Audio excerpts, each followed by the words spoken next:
Assalamualaikum. Today we are going to discuss Dawn article now or never. ठीक है, जिसे लिखा है साकिब शेरानी ने। ठीक है जी। इसमें आपको देखने को मिलेगा, सबसे पहले तो हम इसके टाइटल को ही डिस्कस कर लेते हैं, नाउ और नेवर को।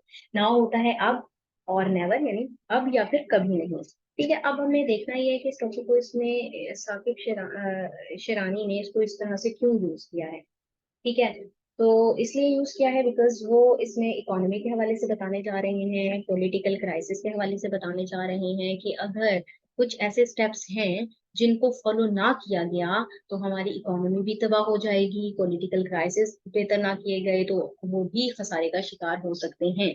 तो अब या कभी नहीं, यानी कि कुछ ऐसे स्टेप्स हैं जिनको उठाने की बहुत ज्यादा जल्द ही जरूरत है, वरना कहीं ऐसा ना हो कि दुनिया के करीब तरीन या जो वीक तरीन ममालिक हैं उनमें हमारा शुमार ना हो जाए या हम उनकी सफ में आंकड़े ना हो। ठीक है, तो इसी हवाले से ये नाउ और नेवर जो है वो लिखा गया है। तो हम इसको स्टार्ट करते हैं, साथ साथ हम देखते जाएंगे तो हमें आगे चलकर इसकी समझ और भी अच्छी तरीके से आ जाएगी। Okay, ji, let's start reading.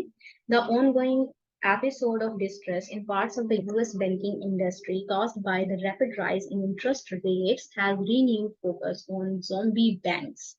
ठीक है जी, इसमें आपको जोम्बी की टर्म भी देखने को मिल रही है। पहले तो हम जोम्बी टर्म को डिस्क्राइब कर लेते हैं, उसके बाद हम इसको भी आगे देख लेंगे। ठीक है जी, जोम्बी एक ऐसी चीज होती है, ठीक है, ये टर्म इसलिए यूज की जा रही है जो कि खिफ्ता हो, डोमेंट हो।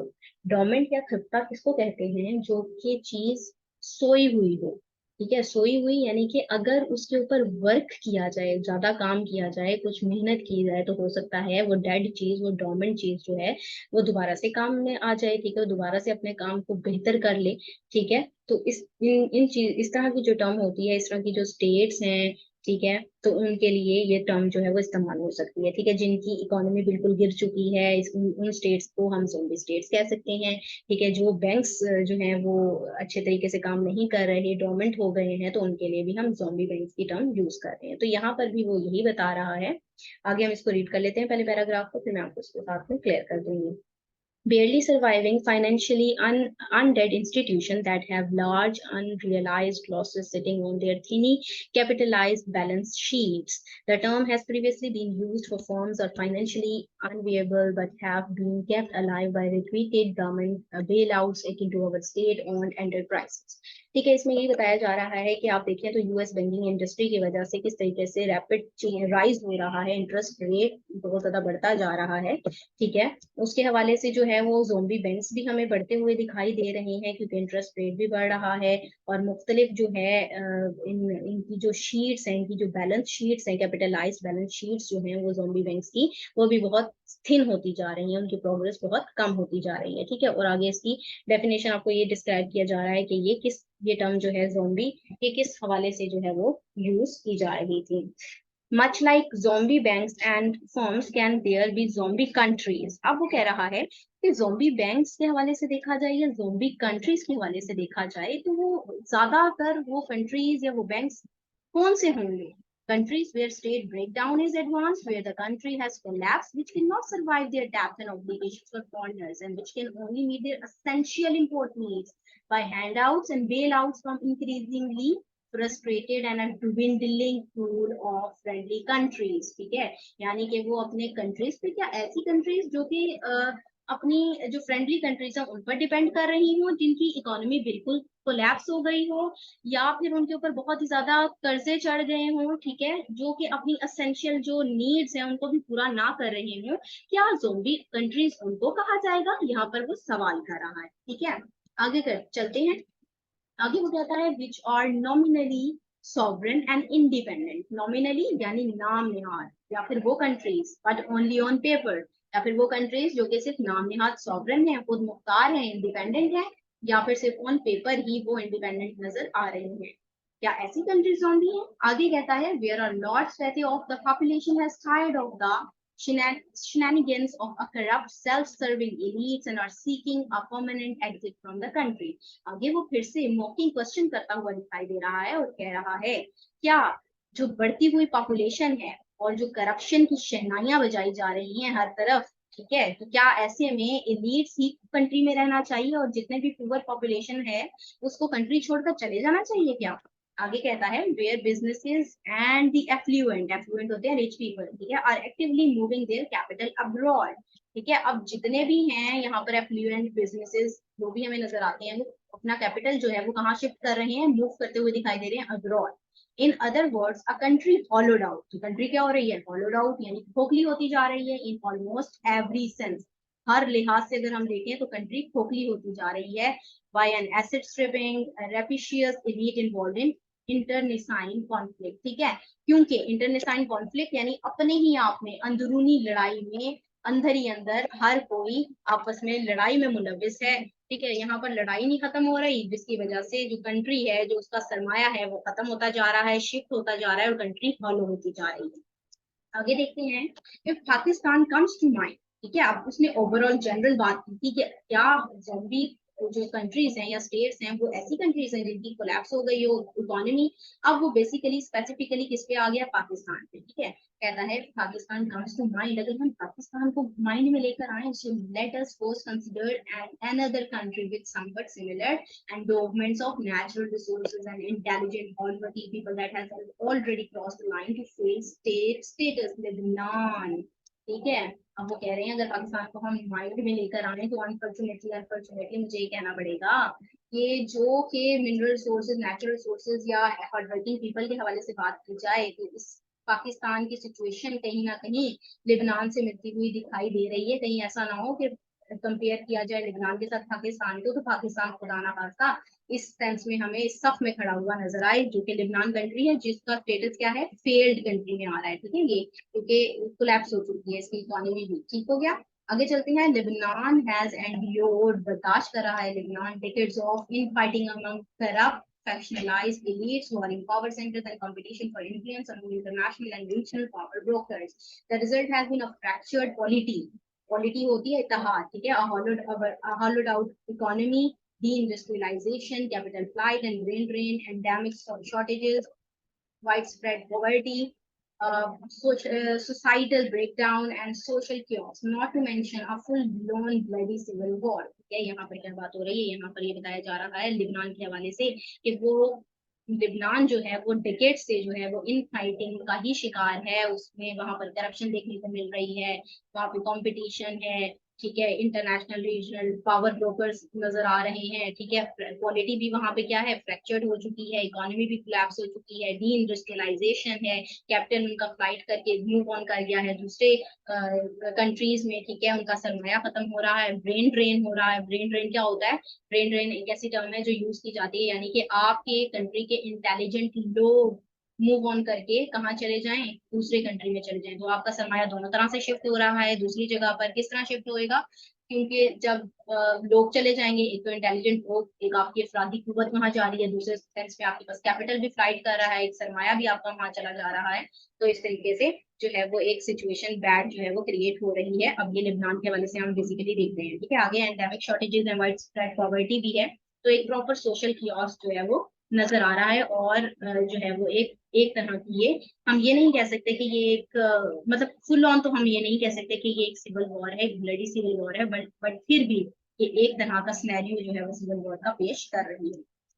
Pakistan is closer than ever to becoming a zombie state, तो ये कहने का यहाँ पर आर्टिकल में ये मतलब है कि पाकिस्तान खुदा ना खास्ता हमें एक ज़ोंबी स्टेट की तरह जाता हुआ दिखाई दे रहा है। आगे देखते हैं, unfortunately Pakistan to finds itself on the edge of similar dystopian condition. While the country has been a weak at this state for a long time, its cognitively inert elites have been too busy in infighting or looting to notice. अब ये है बात हो रही है यहाँ पर कि बदकिस्मती से पाकिस्तान भी उसी दाने पर खड़ा दिखाई दे रहा है, जैसे कि हमने ऊपर बात की है दूसरे कंट्री की डिस्टोपियन कंडीशन। डिस्टोपियन कंडीशन होती है एक ऐसी कंडीशन, एक ऐसे ख्वाब को देखना जिसके अंदर लोग जो है वो सफर कर रहे हो, ठीक है, कंट्री सफर कर रहा हो, तो डिस्टोपियन कंडीशन के दहाने पे हमें पाकिस्तान भी खड़ा हुआ नजर आता है, रिस्क के दहाने पे नजर आता है, ठीक है, बिकॉज यहाँ पर भी इन फाइटिंग में ही मुलविस है सब लोग, आपस की लड़ाइयों में ही सब लोग मुलविस नजर आ रहे हैं। आगे देखते हैं, widening internal fissures aside, the red flags have been raised even from the outside for a very long time, either in Pakistan's abysmal ranking in the worldwide governance indicators or its its uncomfortable position in the fragile states index, straddling the warning and alert categories। यहाँ पर ये बात हो रही है fishers क्या होती है, क्रैक्स, गैप आ जाना, ठीक है, दरारों का पड़ जाना। तो यहाँ पे कह रहे हैं कि इन दरारों को देखा जाए तो ये जो है वो रेड फ्लैग्स भी हमें रेस्ट होते हुए दिखाई दे रहे हैं। कहाँ पे, आउटसाइड, ठीक है, आउटसाइड द कंट्री, ठीक है, हमें बाहर से भी नजर आ रहे हैं। रेड फ्लैग्स क्या होते हैं, ये एक वार्निंग, यानी कि आपको वार्न किया जा रहा हो, खतरे से का अलार्म हो, ठीक है, उसको हम रेड फ्लैग्स जो है रेफर कर रहा है, ठीक है। आगे यहाँ पर बताया जा रहा है आपको कि वर्ल्ड वाइड गवर्नेंस इंडिकेटर के अकॉर्डिंग पाकिस्तान की जो रैंकिंग बताई गई है वो बहुत ही ज्यादा तबाह, ठीक है, बहुत ही ज्यादा तबाहकुन दिखाई गई है, और उसके अलावा अनकंफर्टेबल पोजीशन है पाकिस्तान की दुनिया में। उसके अलावा अगर हम दूसरी देखें तो फ्रेजाइल स्टेट्स इंडेक्स के अकॉर्डिंग जो है वो तब भी स्ट्रैडलिंग होता है, लंगड़ाना, ठीक है, लंगड़ा रहा है पाकिस्तान, ठीक है, और वार्निंग और अलर्ट कैटेगरीज में इसका शुमार होने लग गया है। आगे चलते हैं। However, the chain of events unleashed since and by the establishment regime change operation in April 2022 has accelerated the downward spiral. Pakistan has been thrown into political, economic, social as well as institutional chaos with a heightened danger of unintended consequences and highly uncertain outcomes। इसमें क्या है कि हम देखा जाए तो हमारा जो रिज्यूम चेंज हुआ है अप्रैल 2022 से भी, उसमें भी हम देखें तो कुछ खास चेंज हमें नजर नहीं आया, बल्कि पॉलिटिकल, इकोनॉमिक, सोशल क्योस में ही हम मुब्तला चले आ रहे हैं, और कॉन्सिक्वेंसेस भी उसके कुछ अच्छे नहीं दिखाई दे रहे, बहुत ही हाईली अनसर्टेन आउटकम्स हमें नजर आ रहे हैं। आगे चलते हैं। The wheels appear to have come off the political system with the government, parliament and election commission deciding to openly violate the constitution and flout the judgment of the Supreme Court. In addition, the Supreme Court itself is in turmoil with a number of judges in open revolt against the Chief Justice। हम देख सकते हैं कि जो हमारा पहिया है हमारी कंट्री का, ये भी एक लड़खड़ाता हुआ ही नजर आ रहा है, जस्ट बिकॉज के पॉलिटिकल सिस्टम में भी क्राइसिस नजर आ रहे हैं, पार्लियामेंट में क्राइसिस नजर आ रहे हैं, इलेक्शन कमीशन के हवाले से देखें तो वायलेशन हो रही है कॉन्स्टिट्यूशन की भी, ठीक है, और अगर हम सुप्रीम कोर्ट में जजमेंट की बात करें तो वहां पर भी हमें एक टर्म ऑयल, एक हंगामी सूरत ही नजर आती है, जबकि वो एक इदारा है जो कि इम्प्लीमेंटेशन करवाता है कॉन्स्टिट्यूशन को, मगर उसकी भी वायलेशन ही नजर आ रही है और रिवॉल्ट होती दिखाई दे रही है। आगे चलते हैं जी। While shenanigans are playing out, जब ये शहनाइयां ही बजती रहेंगी, the economy is in a tailspin होता है बहुत ही chaotic situation, तबाहकुन सिचुएशन में ही रहेगी economy. businesses and industries are closing, ये तमाम चीजें बंद हो रही हैं, businesses, industries, many permanently referred to as hysteresis होता है मेमोरी लॉस हो जाना, ठीक है, यानी कि हर चीज का क्लोज हो जाना, बंद हो जाना, तबाह हो जाना। this situation has given rise to massive unemployment, जिसकी वजह से क्या होगा, अनएम्प्लॉयमेंट बढ़ेगी। On the other hand capital flight and brain drain from the country on the other, ठीक है, ब्रेन ड्रेन होगा, कैपिटल फ्लाइट कर जाएगी in consumption with historically high inflation and the biblical floods हैं जो आफात हैं, ठीक है, नेचुरल जो आफात होती हैं उनके हवाले से बात हो रही है, ठीक है, हाई इन्फ्लेशन हो जाएगी, महंगाई बढ़ जाएगी, और ये जो हमें बाइब्लिकल फ्लड्स आ रहे हैं, क्या आफात आ रही हैं, there has been a sharp rise in the ranks of the poor, ठीक है, तो जिसकी वजह से क्या है, पुअर पर, गरीबों पर बहुत असर हो रहा है, असरअंदाज हो रहे हैं गरीब इनके हवाले से, ठीक है, और गरीब जो है वो बढ़ते भी जा रहे हैं, just because while many are experiences pauperization क्या होती है, गरीबों का बढ़ जाना, ठीक है, जिसकी वजह से क्या हो रही है, pauperization हो रही है, millions face outright destitution, ठीक है, destitution फेस कर रहे हैं। The bad news could get much worse after wrecking destruction on the real sector. The economic crisis is headed towards Pakistan's bank. This is worst manifestation of an economic crisis and it's gridlocks the entire economy potentially for years. तो अगर हम पाकिस्तान के banking system की बात करें तो वो भी हमें वर्ष होता दिखाई देता है, उसमें भी हमें एक ग्रिडलॉक जो है वो इकोनॉमी पर लगे हुए दिखाई दे रही है। ठीक है, banks are facing rising pressure on two accounts, ठीक है, अब जो बैंक्स हैं वो इस प्रेशर को दो तरह से फेस कर रहे हैं, कैसे, first from mounting losses on their credit as well as investment portfolios due to a sharp increase in non-performing loans and interest rates respectively.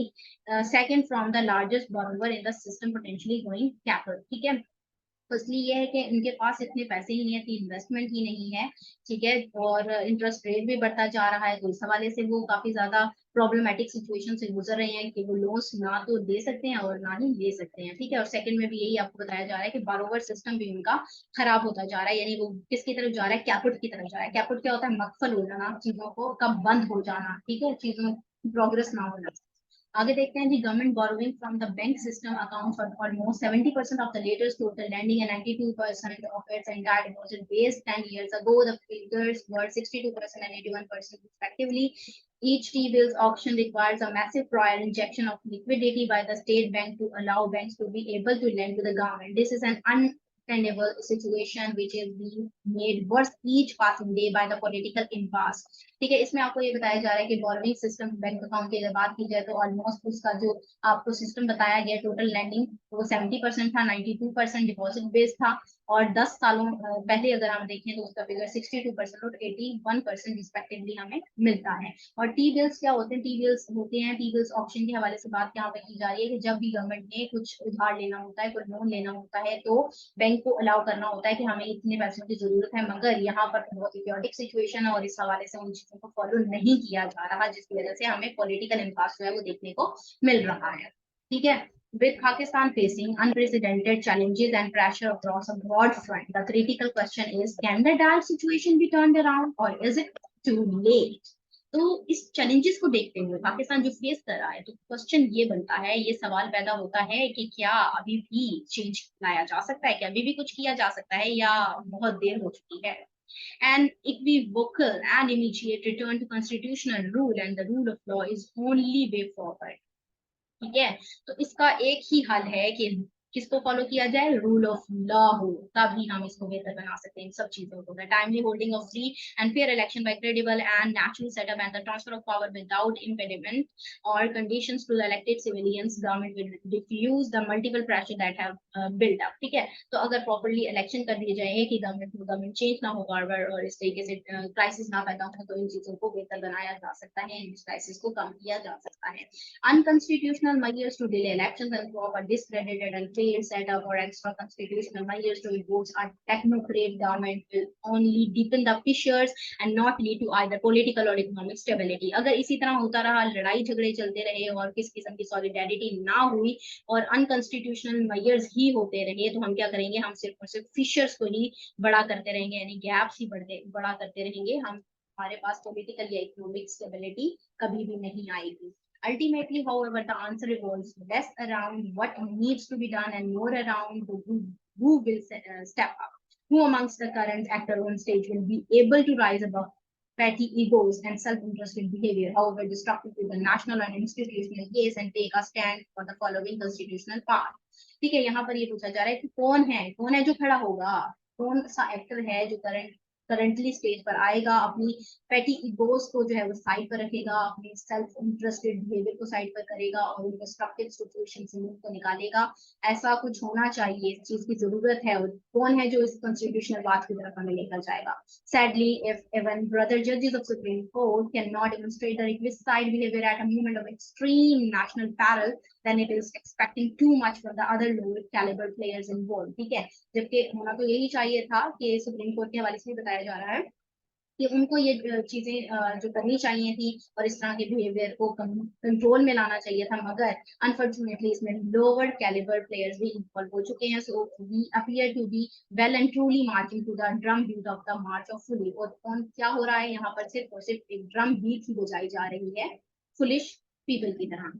To be sure, the window of opportunity to stop off the worst possible outcomes has become narrower, and a chain of events with its own internal logic and momentum has been set in motion that could lead to unintended consequences and highly uncertain as well as undesirable outcomes. तो ऐसे में क्या होगा कि जो opportunity की window है वो अगर हमने बेहतर ना किया इस सिचुएशन को, तो हम जो चेन ऑफ इवेंट्स हैं देखने को मिल रहे हैं, अगर लॉजिकल तरीके से सॉल्व ना किया गया तो अनडिजायरेबल अनसर्टेन आउटकम्स consequences का हमें सामना ही करना पड़ेगा।